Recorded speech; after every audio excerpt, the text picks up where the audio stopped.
Hello all, this is Dr. Ashish again, and I welcome to all of you on my channel or my podcast. First of all, uh, without your support, I am nothing. So I like to mention a big thank you to all of you for supporting me, for believing in me, and for inspiring me to do work more and more about homeopathy. Okay, let's move to the main subject, that is, as I was getting many questions, many queries about how to study homeopathic medicine.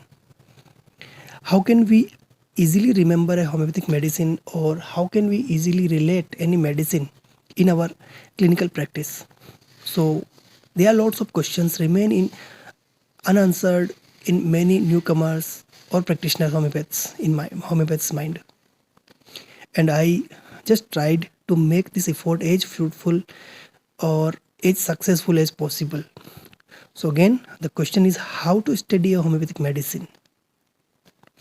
Before going further or proceeding this topic, we need to understand the problem first.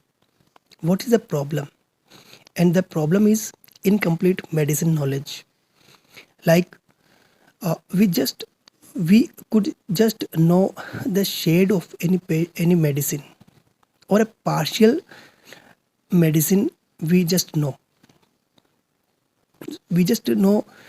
in our academics, in our colleges, just we just read a shade or a partial medicine picture, and we stuck ourselves to that shade, and for us that is the only shade of that medicine. And now what mistakes we usually do in our practice, that is, whenever we get that shade or that of that medicine, got my point?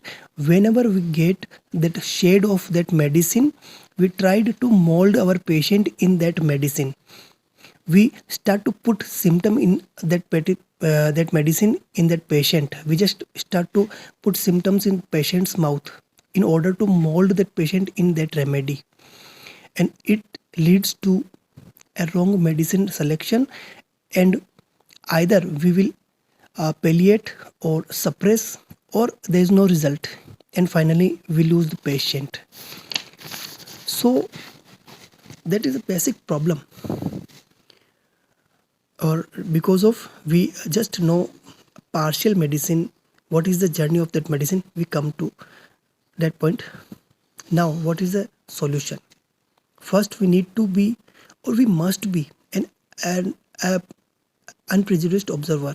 Don't look for a medicine in the patient, or don't look for a disease in the patient. While we need to, or we should try to find a patient in the disease. As our pillar says, try to find out the patient in the disease, not the disease in the patient. Every medicine has a journey, or a journey of 360 degree, a proving of a 360 degree, and each phase of any medicine has its own peculiarities.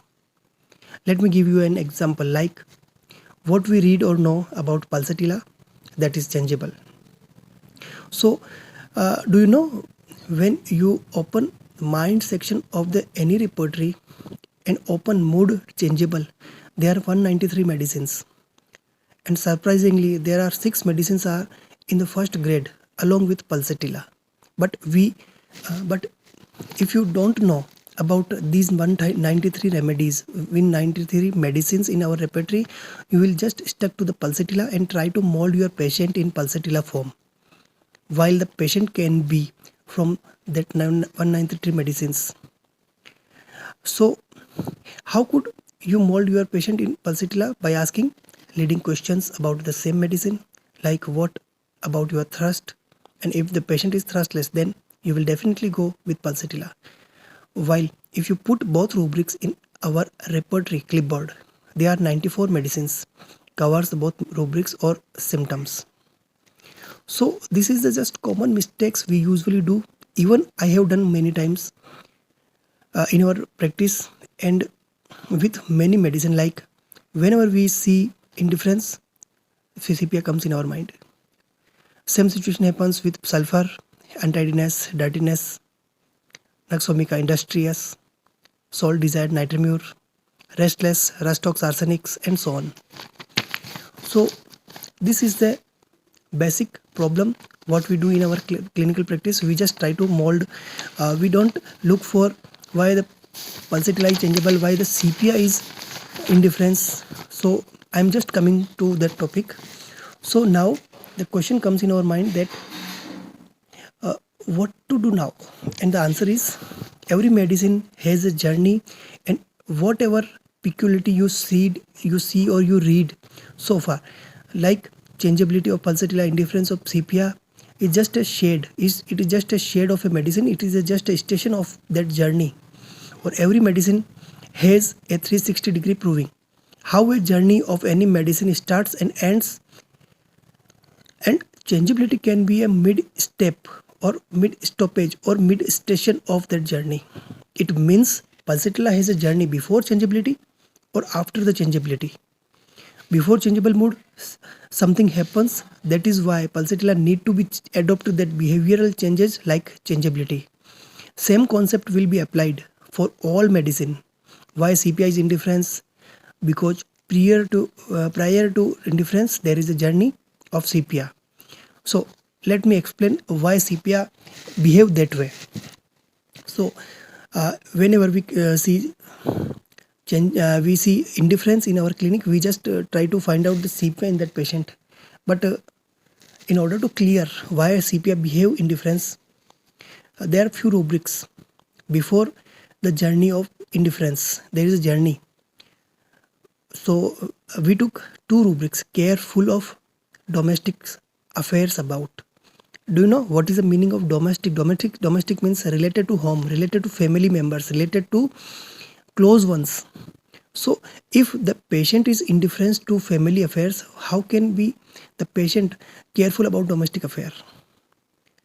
One more rubric, that is dancing amelioration.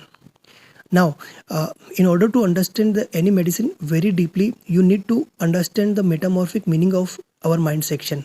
So here there is a rubric, dancing amelioration. Dancing is term related with your physicals, related to your extremities. But we can see this rubric in our mind section. So we need to understand what is the dancing meaning in mind section. So with this rubric in mind section, so here we need to understand the metamorphic meaning of dancing. So dancing is, without music there is not possibility of dancing. Now what is the music? Music is demands of his family members, her son, her daughter, her in-laws, her husband. She runs according to their wishes. Whatever the demands, that lady they will definitely fulfill their demands. Or more exactly, that lady will not runs according to their wishes. She dances on their fingers, dances according to their wishes. So just try to get the theme. A person who is always ready to serve himself at every time, that is a phase of sepia. There is no indifference. And then second shade, indifference to his family, aversion to his children, aversion to her children. So this is just another shade of sepia. First shade, there is full of cares. Second shade, indifference, aversion. So there is a connecting link between both shades, and we need to understand. So this is just an example of sepia. As we are moving to the end of this video or clip, I hope you all got the basic idea about how to study a homeopathic medicine. For more information, you can ping me on my social media accounts like Facebook, Instagram, Twitter, and mail ID. And if you want to be the part of our classes, join us. You can join us. That is our association, which by the name of Vital Homeopathic Association, is our group. We conduct homeopathic learning classes on every Sunday or Thursday basis.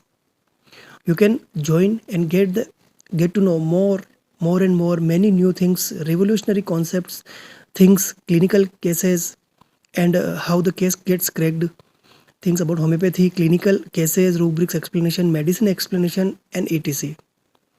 Thanks for spending time to watch this video or listening this on podcast, or I will really thankful, really feel more energetic or inspired by hearing you about this small clip. Is it really worth to watch? Is it really worth to watch or listen? Share, like, subscribe, please, and don't forget to ping me on Facebook, Instagram, or mail ID. Thank you. See you all in the next video or next podcast. Thank you. Have a nice day.